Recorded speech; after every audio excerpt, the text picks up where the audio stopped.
Hello दोस्तों।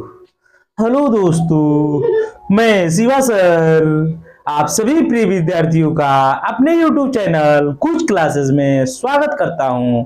जैसा कि हम लोग पिछले क्लास में दूसरा चैप्टर पढ़े थे, उसके पिछले क्लास में पहला चैप्टर पढ़े थे। अब पहला चैप्टर क्या पढ़े थे हमारे आसपास के पदार्थ। दूसरा चैप्टर क्या पढ़े थे, क्या हमारे आसपास के पदार्थ शुद्ध हैं।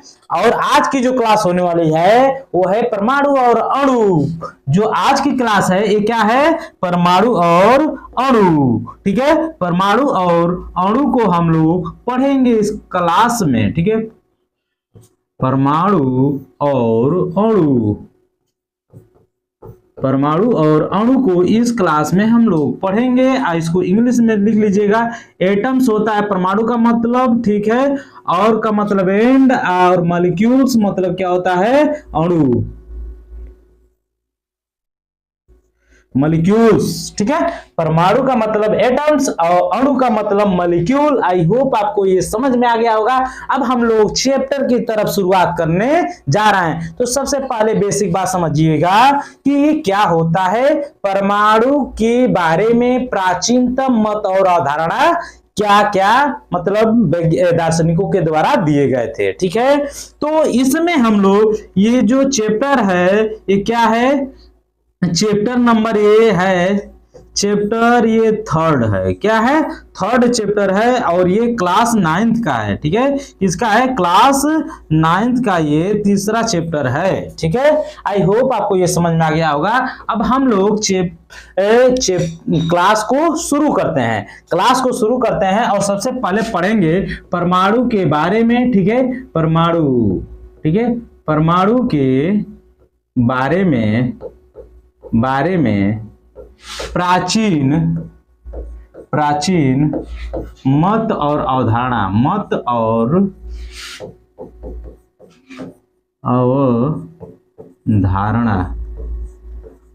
अवधारणा। ठीक है, ये अवधारणा एक ही में है। ठीक है, परमाणु के बारे में प्राचीन मत और अवधारणा।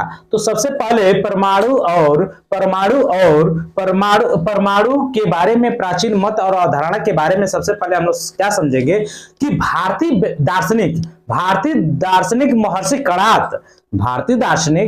कणाद, फकुदा कात्यायन और डेमोक्रिटस एवं ल्यूसिपस, इन वैज्ञानिकों के द्वारा कुछ मत अवधारणा दिए गए। तो चलिए इन्हीं को हम लोग एक एक करके समझेंगे। तो इस क्रम में सबसे पहले भारतीय दार्शनिक कौन थे, महर्षि कणाद थे। कौन थे, महर्षि कणाद। कौन थे, महर्षि कणाद। महर्षि कणाद जी इसके बारे में बताया था। ठीक है, कणाद। दूसरे जो है वो कौन है, फकुदा। ठीक है, फकुदा। ठीक है, कात्यायन। ठीक है, कात्यायन। ठीक है, और तीसरा जो है डेमोक्रिटस और कौन, ल्यूसिपस। कौन,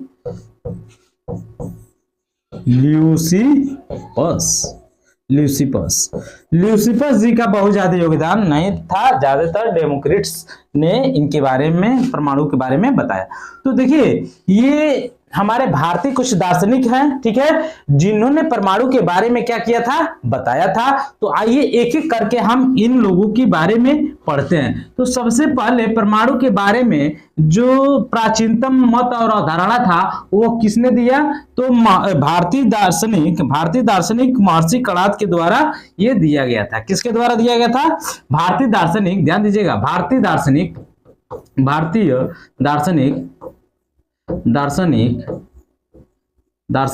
महर्षि कणाद। ठीक है, महर्षि कणाद जी के अनुसार। तो समझिएगा भारतीय दार्शनिक महर्षि कणाद जी के द्वारा क्या कहा गया था। तो देखिएगा, यदि हम पदार्थ के छोटे छोटे, यदि हम पदार्थ को विभाजित करते जाए, यदि हम पदार्थ को क्या करें, विभाजित करते जाएं और विभाजित करते जाएं और हमें क्या होगा, छोटे छोटे कण प्राप्त होंगे और एक स्थिति ऐसी आएगी कि और उन कणों को हम लोग क्या करेंगे, विभाजित नहीं कर सकते हैं। ठीक है, और उन कणों को हम लोग और विभाजित नहीं कर सकते हैं, ये बात परमाणु के बारे में हुई थी। तो महर्षि जी ने क्या किया, तो ये जब बात चली आगे तो इसमें इन्होंने कहा कि जो वह सुस्तम कण अविभाज्य रहेगा। यही बात जब हम क्या कर रहे थे, इसको समझिएगा कि जब मान लीजिए एक ये कोई परमाणु या द्रव्य ले लीजिए, अब कहने का तात्पर्य ये है कि जब हम इनको दो भागों में डिवाइड कर दिए, ठीक है, फिर दो भागों में कर दिए तो इधर भी दो भागों में, तो एक समय ऐसा आ जाएगा, एक स्थिति ऐसी आ जाएगी कि इनको और आगे हम लोग क्या करेंगे, विभाजित नहीं कर सकते हैं। क्या नहीं कर सकते हैं, इनको और विभाजित नहीं कर सकते हैं, मतलब कि इनको और विभाजित नहीं कर सकते। तो इसी के आगे महर्षि कणाद जी ने क्या कहा कि वह सुस्तम कण अविभाज्य रहेगा। क्या बोला कि वह सुस्तम, ठीक है, अर्थात वह सूक्ष्मतम, ठीक है, वह, ठीक है, सूक्ष्मतम, वह सूक्ष्मतम कण क्या होगा, अविभाज्य रहेगा, अविभाज्य रहेगा। ठीक है, देखिए ये भारतीय दार्शनिक महर्षि कणाद जी के द्वारा क्या कहा जा रहा है कि रहेगा, और इस अविभाज्य कण को, ठीक है, इस अविभाज्य कण को क्या कहे, इस अविभाज्य कण को उन्होंने क्या कहा, मतलब महर्षि जी ने क्या कहा, उन्होंने परमाणु कहा। ठीक है, बात समझ में आया। देखिए इससे आपको घबराना नहीं है, इसको समझना है। ठीक है, वह सुस्तम कण अविभाज्य रहेगा और इस अविभाज्य कण को उन्होंने क्या कहा, परमाणु कहा। बात समझ में आया। और देखिए यह घटना कब की है, तो यह घटना है 500 ईसा पूर्व की, 500 ईसा पूर्व की ये बात है। ठीक है, यह बातें हुई परमाणु की प्राचीनतम मत और धारणा की 500 ईसा पूर्व में ये बातें हुई थी। ठीक है, आई होप आपको ये समझ में आ गया होगा। अब हम लोग अगले पॉइंट की तरफ चलते हैं, जो दूसरे नंबर के प्राचीन मत और धारणा दिए परमाणु के बारे में, उनको समझते हैं। तो ये थे भारतीय दार्शनिक, ठीक है, भारतीय दार्शनिक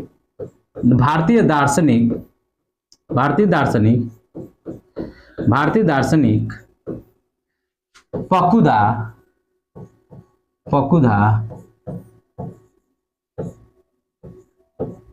कात्यायन, ठीक है, कात्यायन, ठीक है। आई होप आपको ये समझ में आ गया। भारतीय दार्शनिक फकुदा कात्यायन जो थे, इन्होंने क्या बताया, तो देखिए ये बहुत बेहतरीन लाइन बताए थे। ठीक है, क्या लाइन बताए थे, इसको ये बात आपको समझ में आ जाएगा। ठीक है, आराम से आएगा। ठीक है, देखिए कैसे आएगा कि इस मत को विस्तृत रूप से समझाया। जो महर्षि कणाद जी ने ये बातें जो बताई थी, यदि हम पदार्थ को क्या करते हैं, छोटे एक मतलब क्या बताए थे वो, कि विभाजित करते जाए, एक पदार्थ या द्रव्य को हम लेते हैं, उसको विभाजित करते जाए और क्या होगा कि जो हमें मतलब विभाजित करते जाए तो हमें छोटे छोटे कण प्राप्त होंगे और उन छोटे छोटे कणों को एक स्थिति ऐसी आएगी कि जब उनको हम क्या कर नहीं सकते हैं, विभाजन नहीं कर सकते हैं। तो वही बात ये भी बोले। ठीक है, यही बात इन्होंने भी कहा, लेकिन इसमें इन्होंने कहा विस्तृत रूप से समझाया। ठीक है, तो ये भारतीय दार्शनिक फकुदा कात्यायन जो थे, इन्होंने क्या बताया, इस मत को विस्तृत रूप से समझाया और कहा कि ये कण सामान्यतः संयुक्त रूप में पाया जाता है। इन्होंने क्या बताया कि ये कण, ठीक है, ये कण सामान्यतः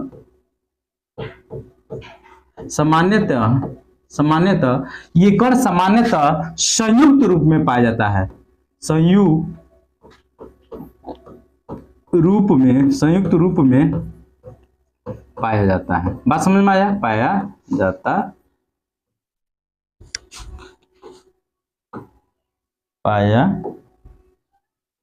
जाता है। ठीक है, ये बात बोले थे।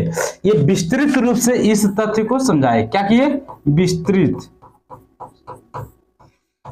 विस्तृत रूप से इन्होंने समझाया, और समझाने के बाद क्या निष्कर्ष निकाला, ये कण सामान्यतः संयुक्त रूप में क्या होता है, पाया जाता है। ये क्या होता है, संयुक्त रूप में पाया जाता है। आई होप आपको समझ में आ गया। लेकिन जो इन्होंने ये जो मुख्य लाइन बताई, ये क्या बताया था कि जो हमें द्रव्य के भिन्न भिन्न रूपों को प्रदान करते हैं। ठीक है, जो हमें भिन्न भिन्न रूपों को क्या करते हैं, प्रदान करते हैं। जो हमें द्रव्य के भिन्न भिन्न रूपों को प्रदान करते हैं, जो हमें, ठीक है, जो हमें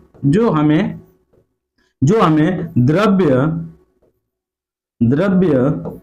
के भिन्न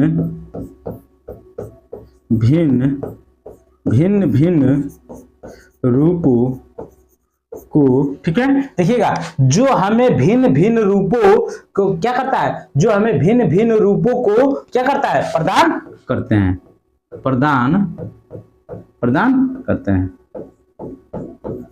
करते हैं। आई होप आपको ये समझ में आ गया होगा कि जो हमें द्रव्य के भिन्न भिन्न रूपों को क्या करते हैं, प्रदान करते हैं। भारतीय दार्शनिक फकुदा कात्यायन ने क्या बताया था, महर्षि जी की बात को ही रिपीट किया, और उसके बाद से ये कण सामान्यतः संयुक्त रूप में पाया जाता है। ये फकुदा कात्यायन जी के बारे में, और इन्होंने इस परमाणु के संदर्भ में विस्तृत रूप से समझाया। ठीक है, उसके बाद से इनका जो मुख्य बात ये था कि जो हमें द्रव्य के भिन्न भिन्न रूपों को क्या करते हैं, प्रदान करते हैं। आई होप आपको ये समझ में आ गया होगा। अब चलते हैं तीसरे दार्शनिक जी के पास। तो तीसरे दार्शनिक जो हैं, ये तीसरे नंबर के जो दार्शनिक हैं, इनको समझिएगा। ये ग्रीक दार्शनिक थे। ये कौन थे, ये ग्रीक दार्शनिक। कौन दार्शनिक थे, ये ग्रीक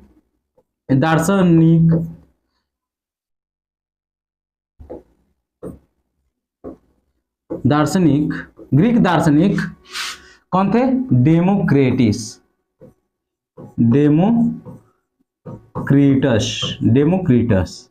एवं ल्यूसिपस। ठीक है, ल्यूसिपस देखिए, ग्रीक दार्शनिक डेमोक्रिट्स, ठीक है, एवं ल्यूसिपस।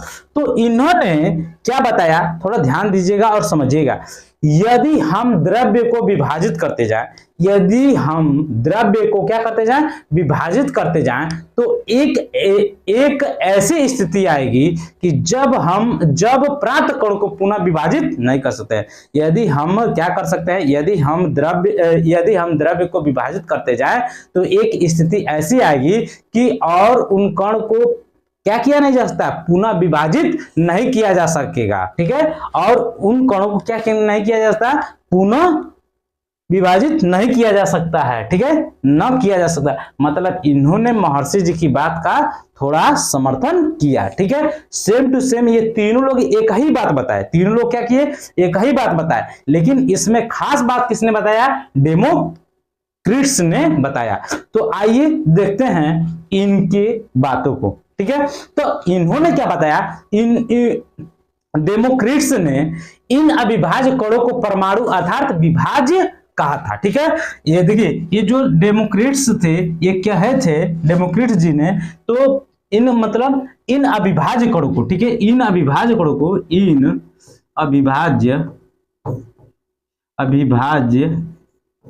इन अविभाज्य कणों को, ठीक है, इन अविभाज्य कणों को ये क्या कहे थे, परमाणु कहे थे। ठीक है, इन अविभाज्य कणों को परमाणु। देखिए, ग्रीक दार्शनिक डेमोक्रिट्स एंड ल्यूसिपस के अनुसार दार्शनिक जी की बातों का समर्थन करते हुए आगे बढ़े और कहे कि इन अविभाज्य कणों को परमाणु क्या कहते, परमाणु अर्थात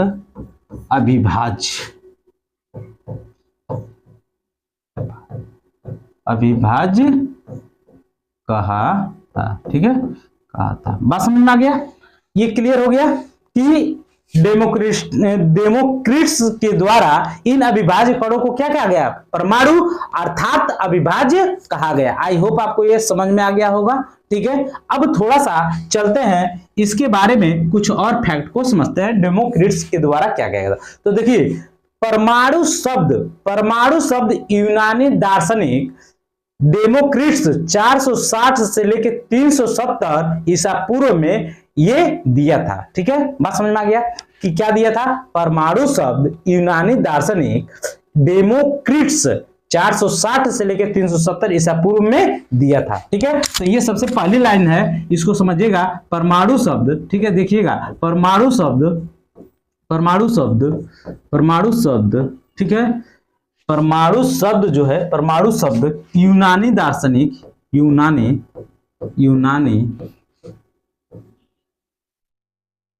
ठीक है, ठीक है,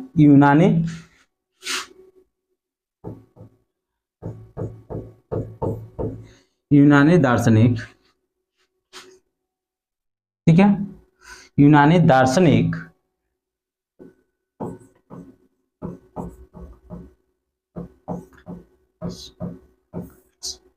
460 से लेके 370 ईसा पूर्व, ठीक है, पूर्व में दिया था। ठीक है, आई होप आपको ये समझ में आ गया कि परमाणु शब्द यूनानी दार्शनिक डेमोक्रिट्स ने 460 से 370 ईसा पूर्व में दिया था। और देखिए जो ये परमाणु शब्द है, परमाणु, ठीक है, परमाणु जो है ये ग्रीक वर्ड से लिया गया, ग्रीक शब्द से क्या लिया गया था, जिसका मतलब एटमोस से लिया गया था, एटमोस से परमाणु शब्द को लिया गया था। इसका अर्थ क्या होता है? इसका अर्थ, परमाणु शब्द का अर्थ क्या होता है? अविभाज्य, इसका अर्थ होता है। आई होप आपको ये क्लियर हो गया। ठीक है, देखिए परमाणु शब्द ग्रीक शब्द से लिया गया है, मतलब परमाणु शब्द ग्रीक शब्द के किस शब्द से लिया गया है? तो एटमॉस से लिया गया है, जिसका अर्थ क्या होता है? अविभाज्य होता है। आई होप आपको ये क्लियर हो गया। इसी में हम लोग कुछ आगे कुछ पॉइंटों को समझते हैं। उसमें क्या है, डेमोक्रिट्स का मानना था कि सभी चीजें छोटे छोटे अविभाज्य टुकड़ों से बनी होती है। डेमोक्रिट्स जी का क्या मानना था कि सभी चीजें छोटे छोटे अविभाज्य टुकड़ों से मिलकर बनी होती हैं, जिन्हें हम क्या कहते हैं? परमाणु कहते हैं। ठीक है, इनका डेमोक्रिट्स जी का क्या मानना था कि सभी चीजें छोटे छोटे अविभाज्य टुकड़ों से बनी होती हैं तथा जिन्हें हम क्या कहते हैं? परमाणु कहते हैं। आई होप आपको क्लियर हो गया। अब थोड़ा सा यहाँ पे एक फैक्ट और लिख लेंगे, सर्वप्रथम। क्या होगा? सर्वप्रथम। ठीक है, सर्वप्रथम में दो बातें आपको बताऊंगा जो कि इंपॉर्टेंट है। ठीक है, देखिए परमाणु शब्द का प्रयोग,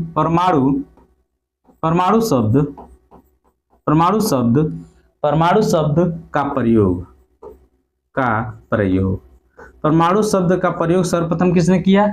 और उसके बाद से अणु शब्द का प्रयोग सर्वप्रथम किसने किया? अणु शब्द का प्रयोग।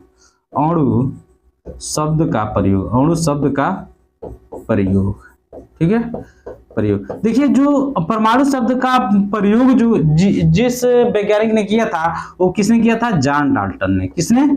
John Dalton. ठीक है, डाल्टन ने किया था। लेकिन जो अणु शब्द है इसको किया था आवोगाड्रो ने किया था। आई होप आपको समझ में आ गया होगा। तो अब हम लोग अगले पॉइंट की तरफ चलते हैं, जो कि क्या है? अति महत्वपूर्ण होने वाला है। ठीक है, देखिए ये रासायनिक संयोजन के नियम, किसके? रासायनिक संयोजन के नियम। ठीक है, रासायनिक संयोजन के नियम। ठीक है, रासायनिक संयोजन का जो नियम था, यह दो वैज्ञानिकों के द्वारा मतलब अथक प्रायोगिक प्रयास करने के आधार पर यह नियम दिया गया।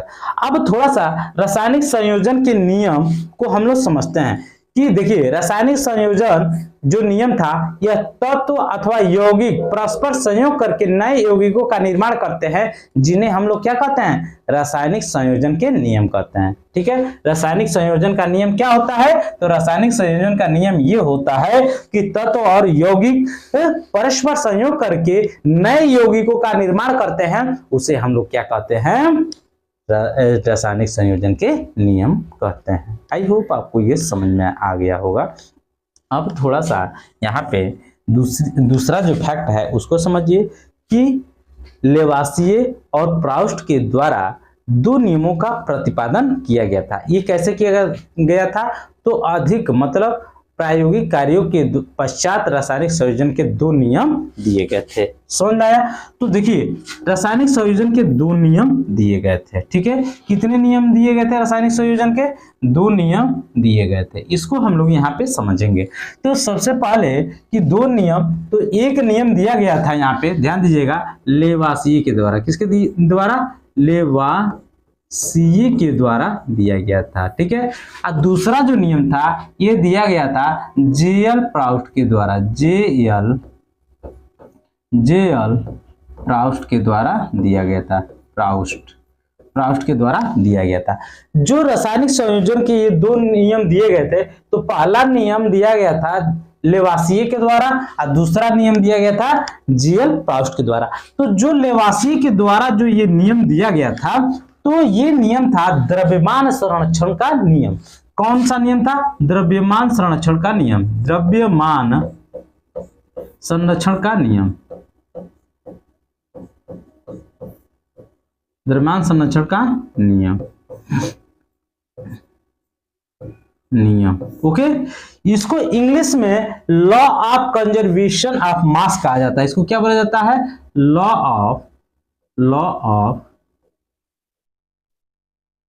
कंजर्वेशन ऑफ मास कहा जाता है। आई होप आपको, देखिए इसको एक और अन्य नाम से जाना जाता है। इसका एक और अन्य नाम क्या है? द्रव्य की अविनाशिता का नियम। द्रव्य की, ठीक है, देखिए द्रव्य की, ठीक है, द्रव्य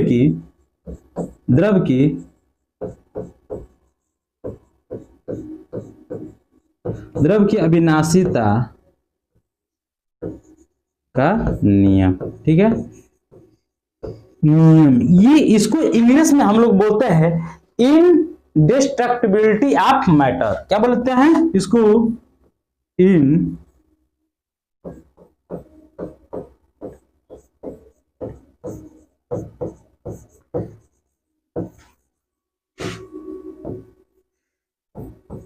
देखिए इंडेस्ट्रक्टिबिलिटी, ठीक है, इंडेस्ट्रक्टिबिलिटी ऑफ मैटर इसको बोला जाता है। ठीक है, आई होप आपको ये समझ में आ गया। ठीक है, इंडेस्ट्रक्टिबिलिटी ऑफ मैटर। देखिए यहां से प्रश्न कैसे एग्जाम में पूछता है, तो पूछ लेगा यहाँ पे द्रव्यमान संरक्षण का नियम। ठीक है, तो कैसे पूछेगा क्वेश्चन कि इसको दे देगा द्रव्य की अविनाशिता का नियम, और उसमें ऊपर दिया रहेगा कि मतलब लेवासिए जी का जो दिया गया सिद्धांत था, जो नियम था, उसको ऊपर दे दिया और नीचे ऑप्शन में ये दे दिया और उसके पास 3-4 और नियमों के नाम दे दिया। तो उसमें आपको ये नहीं पता रहेगा कि द्रव्यमान संरक्षण का नियम और द्रव्य की अविनाशिता का नियम दोनों एक ही बात है। ठीक है, दोनों एक ही नियम को दर्शाते हैं, एक ही नियम को बताते हैं। तो आप आई होप नहीं कर पाएंगे।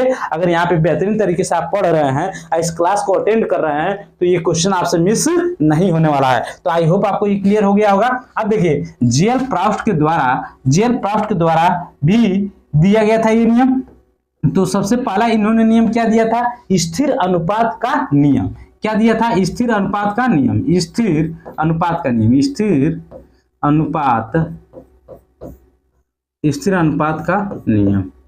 अनुपात का नियम। ठीक है, इसको बोलते हैं लॉ ऑफ कांस्टेंट। क्या बोलते हैं? कांस्टेंट।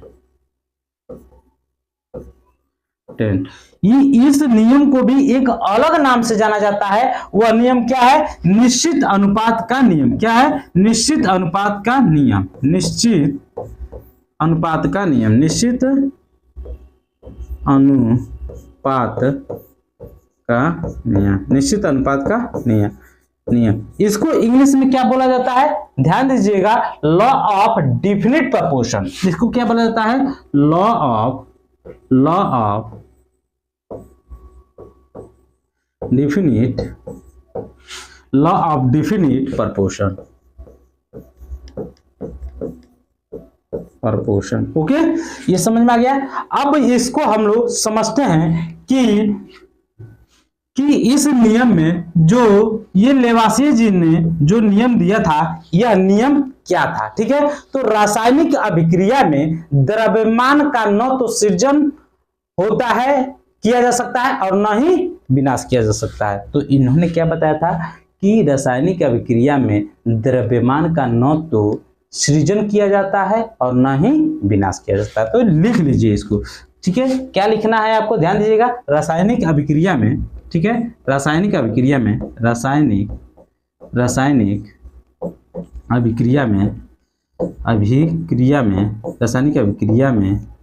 अभिक्रिया में द्रव्यमान का न तो द्रव्यमान को न तो उत्पन्न किया जा सकता और न ही क्या किया जाता, विनाश।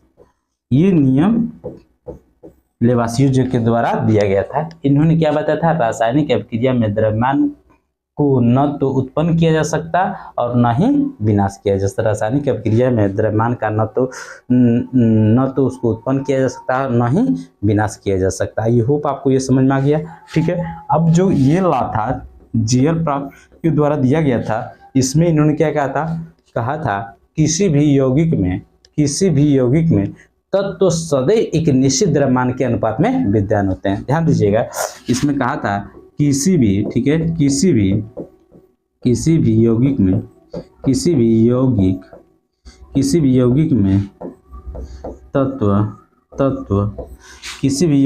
तत्व ध्यान दीजिएगा, किसी भी यौगिक में तत्व क्या होते हैं, तत्व सदैव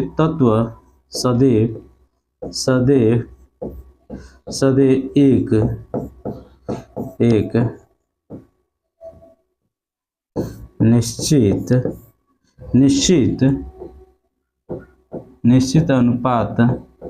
निश्चित अनुपात में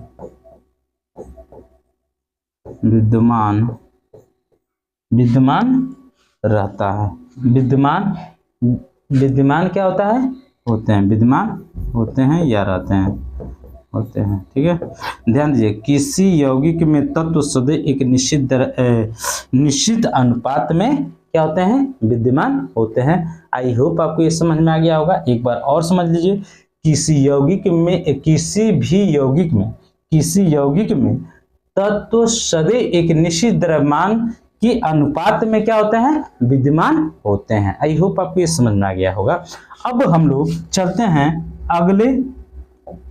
अब देखिए, ये जो प्रश्न मैं बता दिया, इसमें क्या होता है कि जो ये लेवासिए थे, ठीक है, लेवासिए इस बात को समझिएगा, लेवासिए और प्राउस्ट, ठीक है, प्राउस्ट। तो देखिए, जो लेवासिए जी ने ये नियम दिया कि किसी भी रासायनिक अभिक्रिया में क्या होता है, न तो क्या किया जा सकता है, द्रव्यमान को उत्पन्न किया, न तो ऊर्जा को मतलब क्या किया जा सकता है, न तो इसमें क्या किया जा सकता है, द्रव्यमान का न तो सृजन किया जा सकता है और न ही इसको उत्पन्न किया जा सकता है। लेवासिए जी के द्वारा ये बात कही गई थी कि किसी भी रासायनिक अभिक्रिया में न तो द्रव्यमान को उत्पन्न किया जा सकता है, न ही इसका विनाश किया जा सकता है। तो उस कंडीशन में यह संतुलित समीकरण पे अप्लाई होता है। किस पे, संतुलित समीकरण पे, ठीक है, संतुलित समीकरण में ये नियम अप्लाई होगा। जैसे एक एग्जांपल के माध्यम से समझ लीजिए, ठीक है। तो ये देखिए CO2, ये हो जाएगा CO2, ठीक है। तो देखिए, इधर जितना ये द्रव्यमान है टोटल, मैं आपको बता दे रहा हूं, कार्बन का कितना हो जाएगा 12 प्लस ऑक्सीजन, यहाँ पे एक ऑक्सीजन का 16, 2 ऑक्सीजन का 32, तो इसको जोड़ेंगे तो ये 44 इसका द्रव्यमान हो गया। बात समझ में आया, द्रव्यमान। अब जो ये इधर है, तो देखिए जितना इधर भी कार्बन का एक परमाणु, इधर भी एक, ठीक है, ऑक्सीजन का 2, तो इधर भी कितना हो जाएगा टोटल 44 द्रव्यमान इधर भी हो जाएगा। आई होप आपको समझ में आया।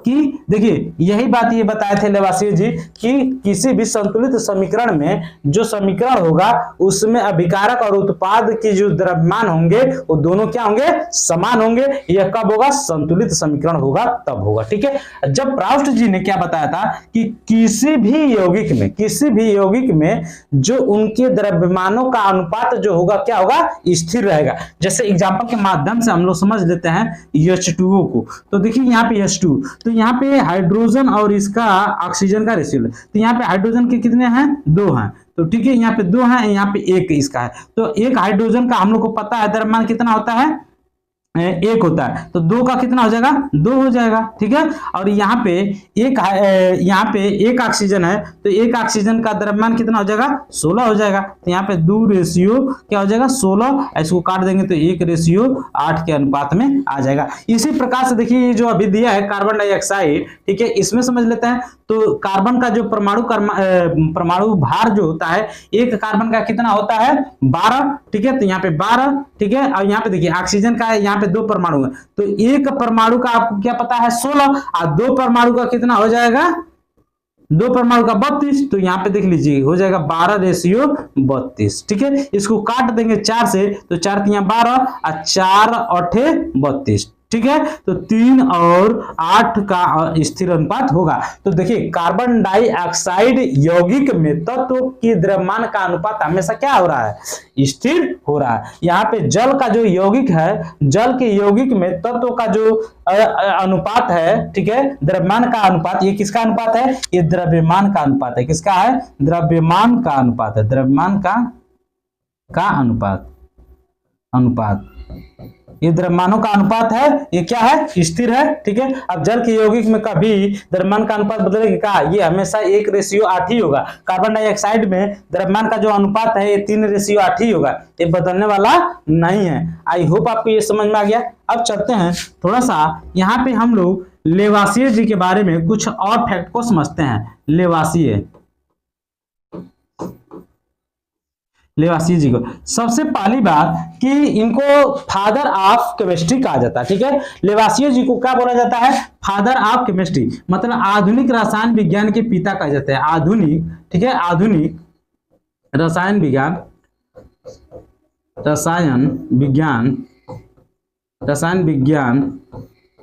के पिता, आधुनिक रसायन विज्ञान के पिता कहे जाते हैं। दूसरी बात ये समझिएगा कि इन्होंने दहन के लिए ऑक्सीजन की आवश्यकता होती है, इस बात को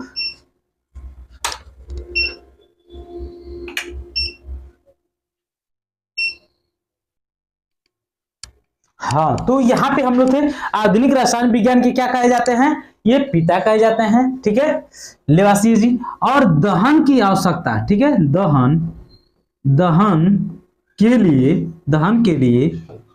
दहन के लिए ऑक्सीजन की आवश्यकता, ऑक्सीजन की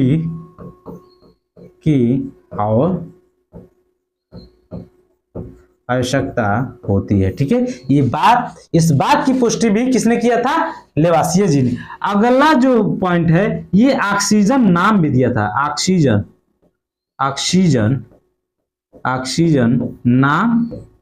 नाम दिया। ठीक है, नाम दिया था। उसके बाद से जो अगला पॉइंट है, हाइड्रोजन नाम भी दिया था। ठीक है, हाइड्रोजन नाम दिया, मतलब जो हाइड्रोजन तत्व है इसका जो नाम भी है इन्होंने ही ये दिया था। अगला जो पॉइंट है उसको समझिएगा क्या है। ठीक है, उसके बाद से ये द्रव्यमान संरक्षण का नियम भी दिए थे।